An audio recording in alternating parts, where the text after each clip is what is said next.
Take a network break. I'm Drew Conry Murray. I'm Jonna Johnson. Help yourself to a virtual donut as we dash through this week's IT news like so many autumn leaves.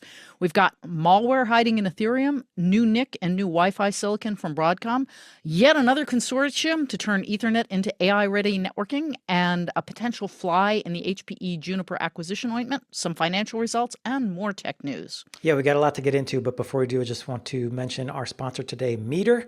Meter delivers full-stack networking infrastructure from wired to wireless to cellular in a single integrated solution that scales from branch offices, warehouses, and large campuses to data centers. Go to meter.com/networkbreak to book a demo now. That's meter.com/networkbreak to book a demo. And by the way, if you like Network Break, there are 13 other podcasts you can discover in the Packet Pushers panoply of profundity. Find it all at packetpushers.net.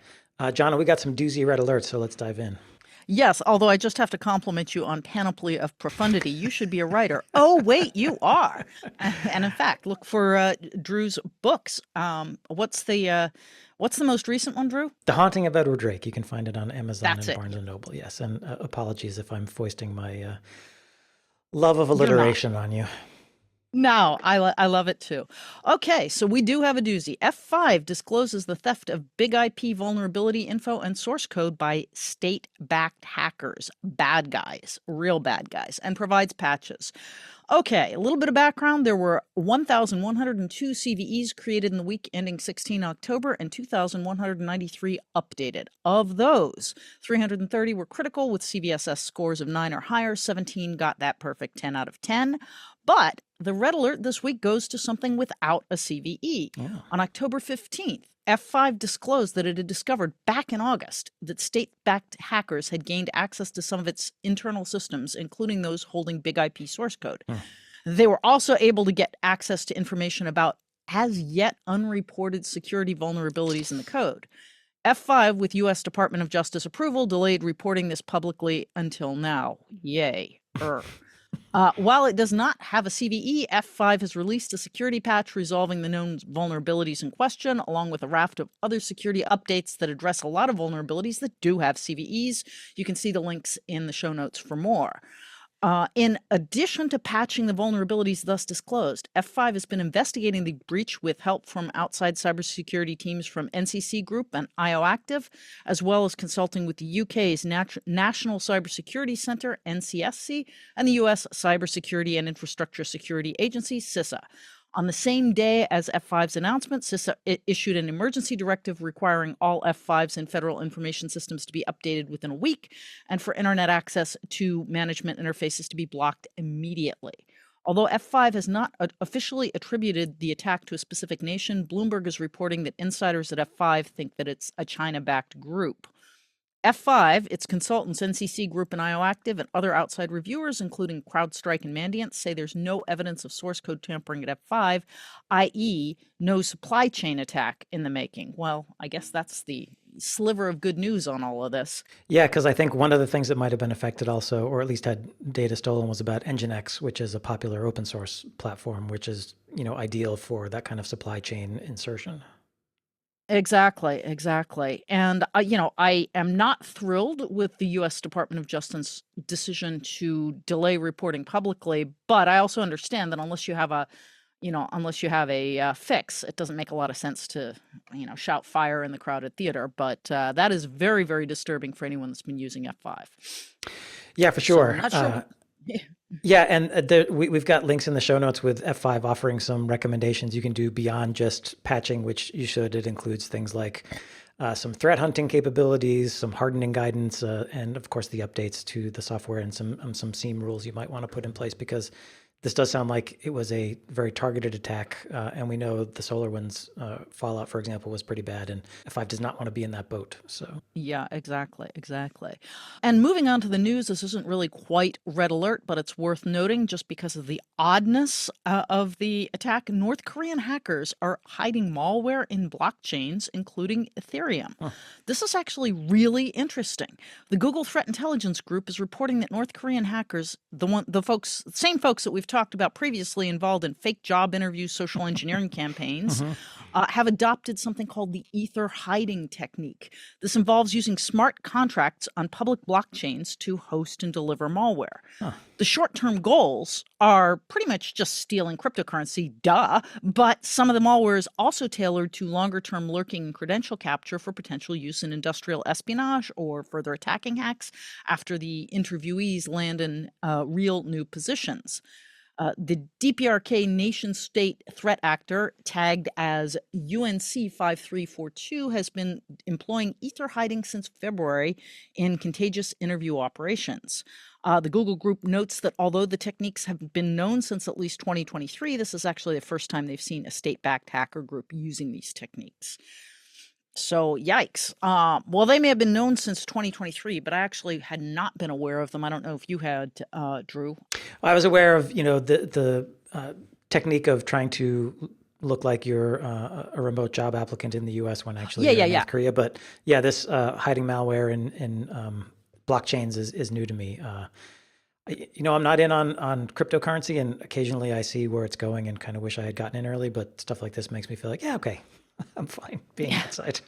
Well, I mean, the thing to remember is blockchains are not just cryptocurrency. I've always been skeptical of cryptocurrency and extremely bullish on blockchain as an integration technique for various databases. But yikes, this makes it sound a whole lot less interesting. And the thing is, there are a lot of large banks that have been using blockchains internally for things like this. And there is a possibility that they've been compromised, because anytime it's a bank, obviously you want to compromise for finding out where the money is and getting some. Absolutely. So, yeah.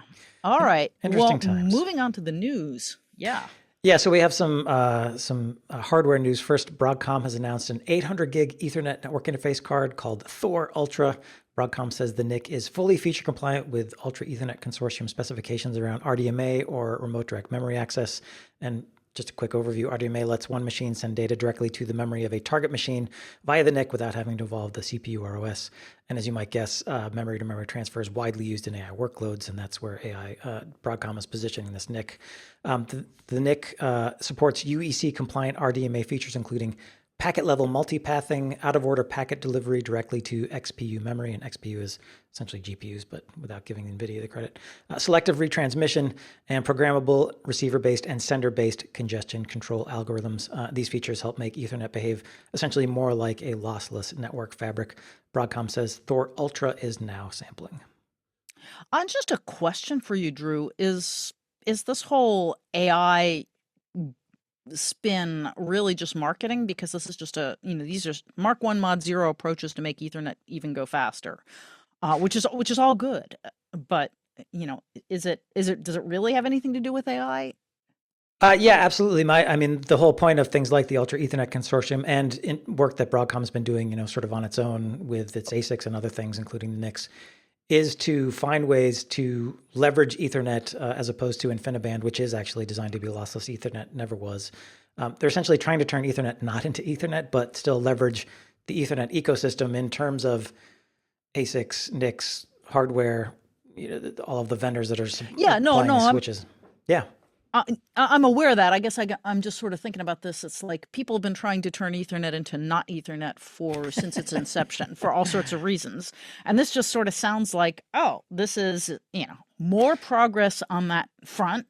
And let's call it because AI. I don't know. I feel like this is actually for real because there is so much money involved in the AI infrastructure build out that these efforts are real. I haven't actually been inside a data center and watched traffic, use these techniques.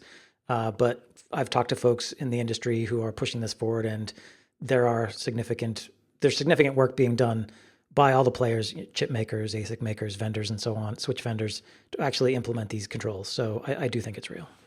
How it works, I can't say, but they're trying. No, I think it's real. But yeah, you did answer my question, because people have been using these techniques for a while, but you're saying that the focus and momentum is coming from AI, and that makes sense. Right. When you start spending crazy money on stuff, people are like, oh, yeah, okay, we can make this work. Okay. Yeah, totally. Right. Yeah, you want to buy 1 billion switches from me? I will find a way to make this work. Mm-hmm. Sticking with Broadcom, they've also announced new silicon for Wi-Fi 8, otherwise known as 802.11bn. And while the Wi-Fi 7 standard was all about increasing performance, Wi-Fi 8 is about reliability. Advances in the standard will include something called single mobility domains, which are designed for seamless roaming among multiple access points. There's enhancements at the physical layer to ensure reliable connectivity in challenging conditions, or for instance, when a mobile device is at kind of the outer limit of an AP's range. There's also energy efficiency improvements and other features. For Broadcom's part, it's announced silicon for multiple markets, including residential. There's 2 chip families for enterprise APs and a chip for mobile handsets. We're interested in the enterprise stuff, so the new silicon's offering, you get either a 4-stream Wi-Fi 8 radio or a 2-stream scanning and analytics Wi-Fi 8 radio. They're advertising advanced location tracking capabilities. The company also says its enterprise silicon can operate in eco modes that offer up to 30% more energy efficiency. And because we always have to talk about AI in every show, one feature that jumped out at me, Broadcom says it's offering hardware-accelerated telemetry engines in this silicon aimed at the enterprise APs. In the press release, they said, quote, "This engine collects real-time data on network performance, device behavior, and environmental conditions, serving as critical input for AI models."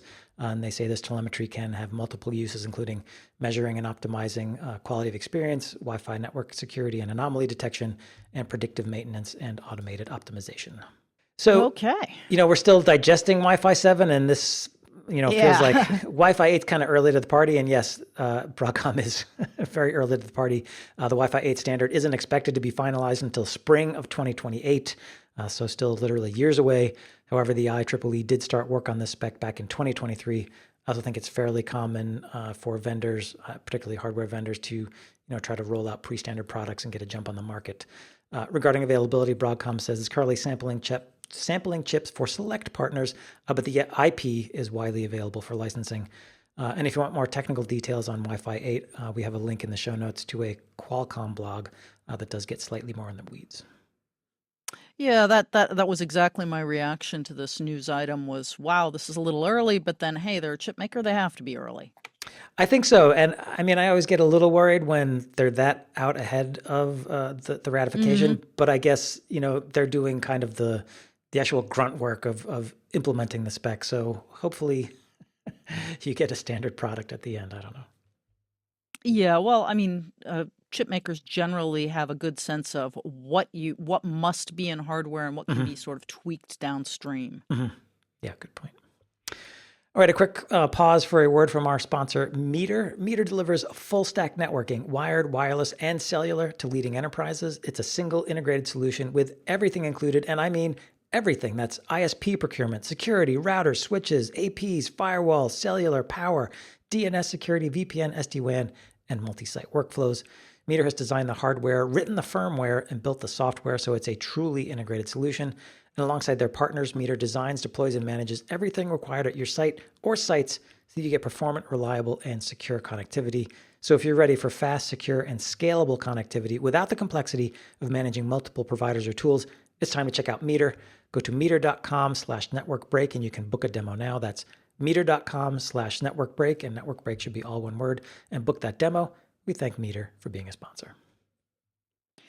All right, and continuing with the Making Networks Go Fast to Enable AI theme, a couple more news items. First, on October 15th at Oracle AI World in Las Vegas, Riverbed announced its new Data Express service, which it claims will allow enterprises to move petabyte-scale AI datasets among locations as much as 10 times faster than other solutions.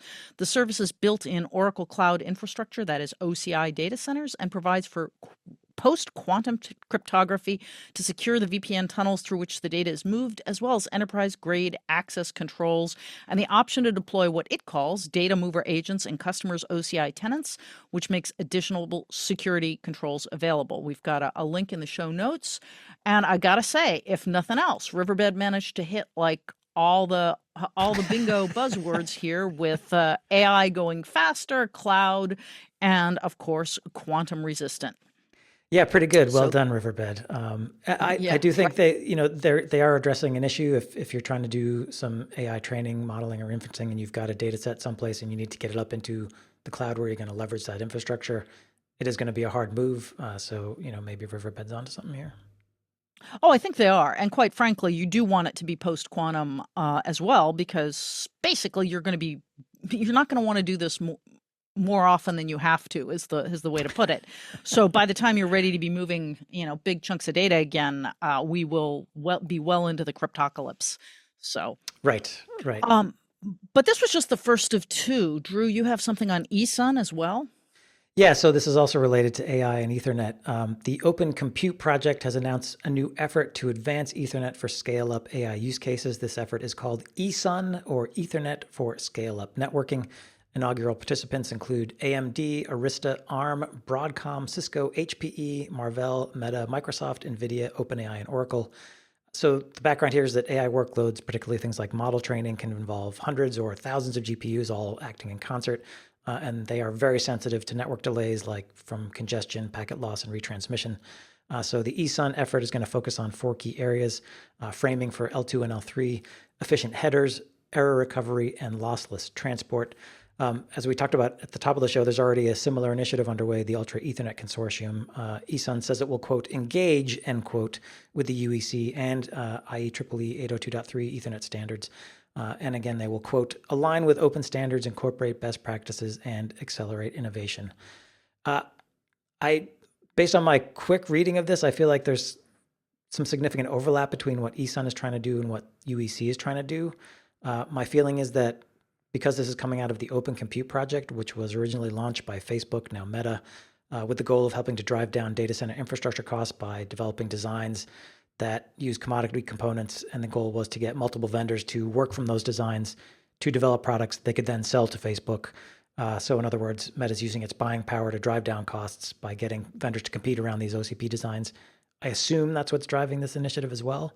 So it's not to say that this is like ESUN is a bad thing or whatever, but I think any ESUN compliant products that emerge are likely to be optimized for a particular set of buyers. So hyperscalers, neoclouds, people like that, rather than the typical enterprise. Yeah, I think you're right, Drew. And I think the other thing to keep in mind is the hyperscalers have been busy reinventing networking for the past 15 years. They're sort of like, oh, we can do it better. And I would say their track record is incredibly spotty on that.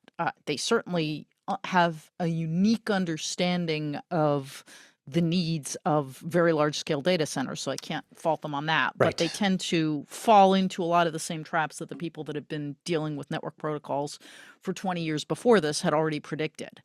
And I'm thinking right now about some of the challenges they've run into using BGP inside of their data centers, which is kind of bonkers, but never mind that.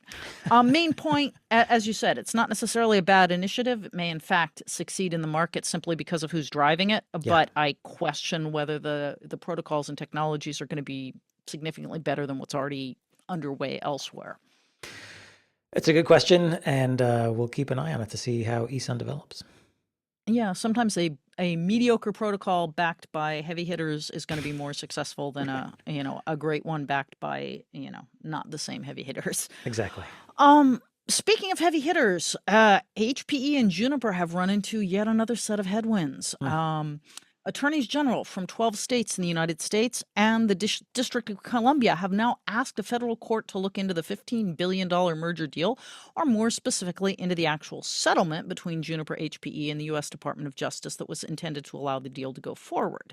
The motion to intervene, which was filed in the U.S. District Court in the Northern District of California, San Jose Division by attorneys general from states including California, Oregon, Minnesota, and Massachusetts, claims the settlement deal may have been pushed through the DOJ in response to lobbyist influence rather than sound review of its competitiveness implications. The suit asks the federal court to hold public hearings to get all the facts on the table before allowing the merger settlement to stand. Oy vey, I don't know. I just kind of feel like, come on, people, you've had how many years has it been to look at this deal? And only now are you getting wrapped around the axle about it? I mean, like, where were you back when this was originally signed off on? Yeah, and this is weird because it's not even about the deal itself. It's about the settlement with the Justice Department, which initially tried to kibosh the deal in the first place. Right. So it's like, wait, you shouldn't have tried to stop it, and then you shouldn't have let it go through. Like, what? Yeah, And it's, yeah. I mean, I guess if there was some inappropriate wheeling dealing going on to allow this to go through, that's bad. But again, on the merits, I feel like the HPE Juniper acquisition was not anti-competitive. So Exactly. And it was found to be not anti-competitive by basically everybody else, including the United States, until the very last minute. yeah, And the other thing that leaps out at me, and I'm sorry to bring this up, but California, Oregon, Minnesota, and Massachusetts, can you say blue states? right. So it almost smells like anything the red administration does is getting, yanked at by the blue states. And if that's actually the case, guys, just give it up. Go fight something else that matters. This is a deal that should have been allowed to go through months and months ago. It is to the net benefit of enterprise users, full stop. Like, let it go. I think some of the constraints that the deal finally arrived at were kind of silly, as we've talked about before on the show. But if Juniper agreed and HPE agreed, far be it from us to second guess them.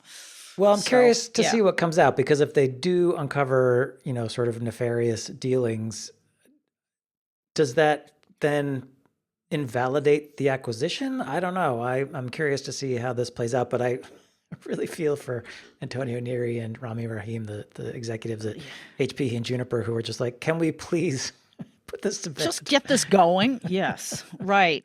And yeah, I mean, I feel like I'm sort of caught between a rock and a hard place on this one, because it's like, I never want to say the end justifies the means. So if there really were nefarious dealings, I guess we need to know about them. But is this really the hill you want to die on, guys? Right. If there's that much nefarious dealings in the Department of Justice, go find something that actually matters and make a stand on that. Yeah. Anyway, obviously we're letting our tech politics influence this way too much. Yeah. But well, I do want to keep an eye on this, so we may be talking about it down the line at some point. Yes. And moving on, another cybersecurity news item, but it's interesting because it really highlights the importance of IoT in the enterprise security architecture. CVE 2025 11,832, which scored a 10 out of 10 on the CVSS, says that Azure Access Technologies code for their Blue IC2 and Blue IC4 door access controllers, by which we mean actually physical doors, versions 1.19.5 are vulnerable to flooding attacks due to allocation of resources without limits or throttling, basically a DDoS attack. Basically, an attacker can cause them to exhaust their own memory and processor resources. No mitigations are available, but upgrading to 1.20 fixes the problem. This is an interesting issue, but I really think the main point here is that if you've got IoT or OT in your environment, you really, really want to apply the same levels of cybersecurity hardness on them, I guess is the way to put it. And I was just talking to a client yesterday who was trying to figure out the best way to bring up to his organization, which is heavily OT dependent, the fact that IT has a solid risk management program, OT does not. And they're managed by two separate groups, and the existence of those two separate groups and the existence of those two separate frameworks is a vulnerability in and of itself. Yep. And I think that's what this says. It basically says, hey, physical devices are subject to the same kinds of attacks that information devices are subject to, with potentially much greater consequences. So several years ago was the time to start thinking about bringing this all to the same level of security. Yeah, there's definitely, I think, a lot of IoT vulnerabilities go under the radar for a variety of reasons, in part because of that separation of duties and control and having a view into risk. We talk about IoT and OT security all the time on Packet Protector, and we've got some episodes up related to that if you want to go do a search. But do you happen to know if you do launch this DDoS against a door access control, how it fails? Does the door just open, or? I don't know, but I was in reading the description, I seem to think it just freezes and it fails to open at that point because it can't respond. Okay, so less about trying to get access and more about causing disruption and havoc if people can't exit for, when they need to. That's my understanding, but if anyone knows differently, I would love to be corrected on that. I would hope that it just sort of fails fails. Well, you can't call it safe, but certainly you can lock people in rooms by keeping doors from opening. So it's not really a safe, but at least it doesn't mean that you can just randomly open doors. Okay. It's still interesting though, because I assume there are like fire safety issues with a door that won't open. Exactly. And safety issues. Yeah. If you basically are trying to physically attack somewhere, if you manage to lock all the people who could come after you in a room, there you go. Right. So, yeah. So this is all of great interest. And definitely yep. Yeah, I just want to note that this is the first time I have heard of door denial of service. So adding that to the list of things. So does that make about. a DDD? I think it makes if a it's DDD. a distributed door denial of service. If it's more than one door, it's a DDD DOS. Yes, exactly. All right, some financial results before we wrap. First, ASML, that is not a form of autonomous sensory meridian response, but a Dutch maker of advanced lithography machines used in chip making, reported their Q3 results for 2023. Net sales were 7.5 billion euros, up less than 1% versus this time last year, and a net income of 2.1 billion euros. There is some worry that ASML sales will be affected by a decline in sales to China, which are already down and could go down even lower if the U.S. decides to tighten restrictions. Looking ahead, ASML anticipates its full-year net sales will grow 15% versus 2024, but for 2026 forecasts, they are beset by uncertainty. Interesting. And it really does. You think they're blaming the constraints to sales to China, correct? Pretty much, yeah. I mean, they're saying we're still growing. We're just not growing as fast as we could because of the geopolitical situation.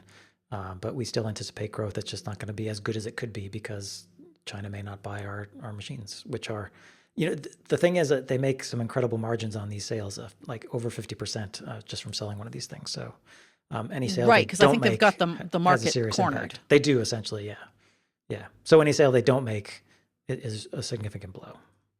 All right, and we'll wrap up, speaking of chips, with TSMC. TSMC released their Q3 2025 results. For the quarter, revenues were 989.92 billion new Taiwanese dollars, with a year-over-year increase of 30%. That's $33 billion in US.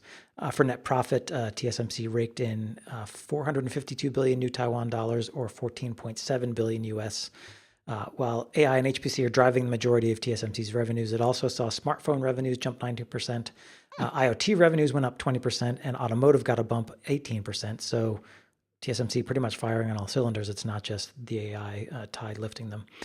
In an analyst call, the CEO said TSMC is close to securing more land in the U.S. state of Arizona to expand their U.S.-based fab capacity. They're also building a second fab plant in Japan. The first one is operating and producing chips.